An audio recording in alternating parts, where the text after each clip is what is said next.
So I'm starting chapter 3 here, part 2 on linear motion, and I separate this into 2 sections because there is an awful lot to cover in this one chapter, and I believe that it's much better to do it in 2 parts.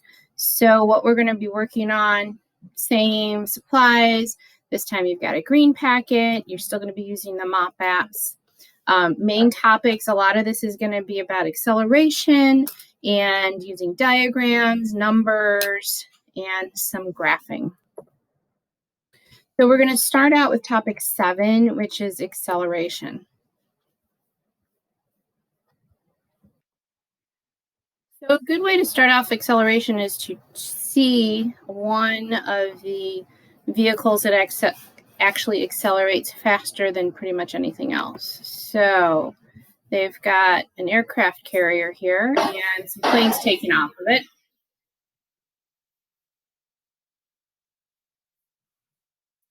That is a lot. It is accelerating a lot.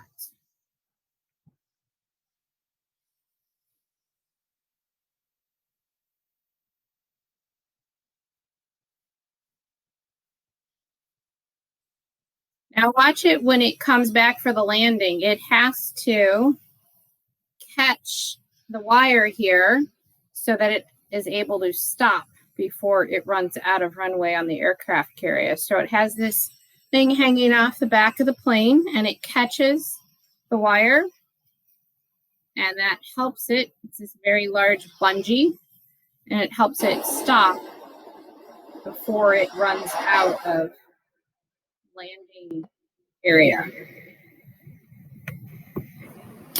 So when we're talking about acceleration, we're going to be referring to it both when you're speeding up as well as when you're slowing down. So aircraft carrier jets display some of the greatest accelerations that you're going to actually see. Takeoff from 0 kilometers per hour to 265 kilometers per hour in only 2 seconds. And landing, they have to be able to slow down from 240 kilometers per hour to 0 in 100 meters because that's as far as they have on the aircraft carrier in order to stop. So you should be on your guided note sheet, green, page 4.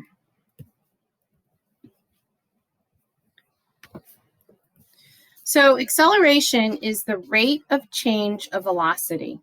And many times people interchange the term velocity and acceleration, and they're very different. And in this class, I'm going to be very insistent when you're writing things down that you're using velocity when you mean velocity, and you are writing acceleration when you mean acceleration.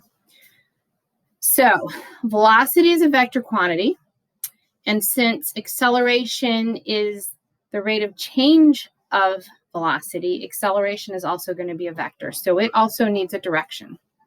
So the way we define it is average acceleration is equal to the change in velocity divided by the time interval for that change. So you have this equation here, which is this delta is the change in velocity divided by the change in time. Remember the little arrows over the variables represent that there are vectors. So you've got v final minus v initial over the total time. Instantaneous acceleration is just the acceleration at any particular instant, but we often just refer to it just as acceleration. So what units do you end up with? So if you have velocity, which is in like meters per second, divided by a time interval, which would be in seconds, you're going to end up with a meter per second squared.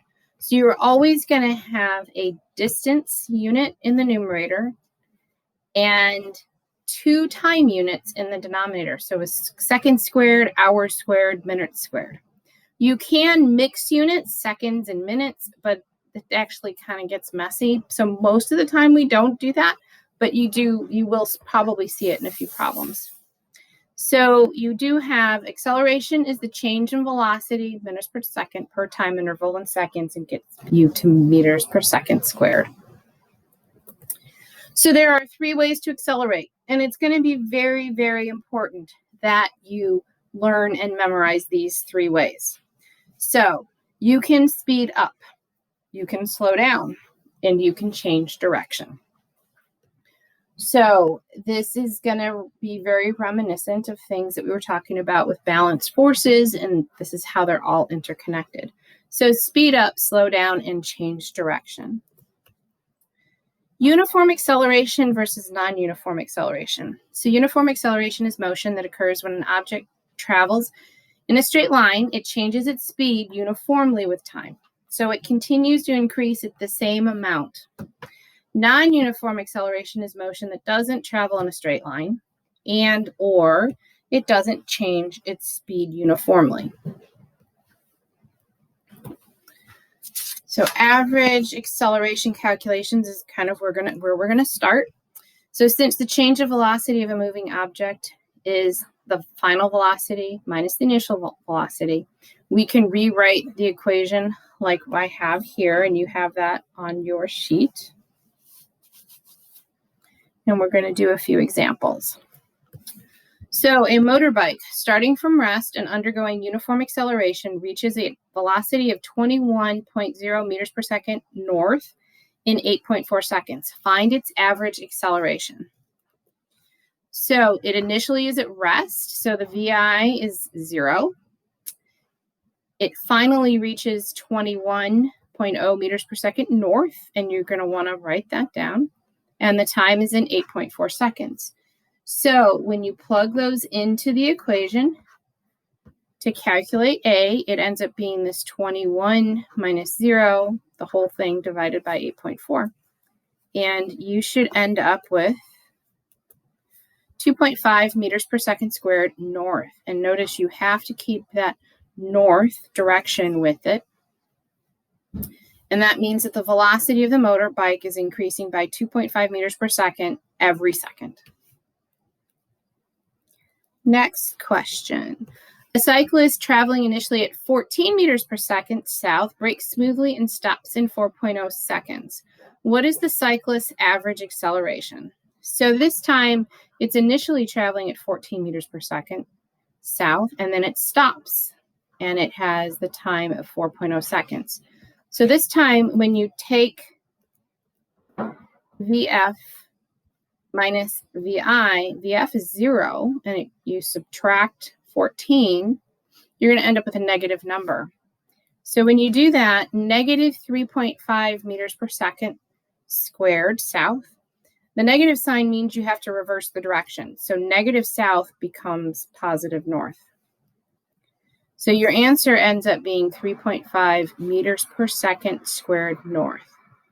So again, when you subtract and you end up with a negative number, you're going to end up a negative south, which doesn't really mean anything, but it is the same as going north. So for follow-up work, you're going to rearrange the acceleration equation to solve for t. The number 4 has you rearrange it to solve for v sub f. And number 5 has it to solve for v sub I. And I'm also going to have you do the front of the worksheet, which is page 7. So it has some information about acceleration, these basic calculations, but I have a hint on number 1 because it's probably something you haven't thought about much.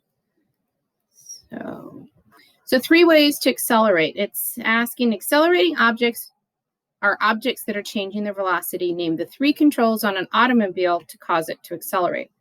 So the 3 ways to accelerate are to speed up, to slow down, and to change direction. So what is the thing that you need to use in order to speed up when you're driving a car?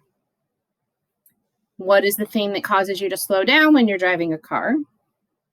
And what is the thing that allows you to change direction when you're driving a car?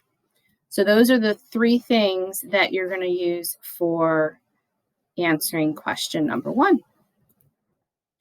So that's it. Wrap up that work, submit it to Google Classroom, and I will be back on the next video with the answers.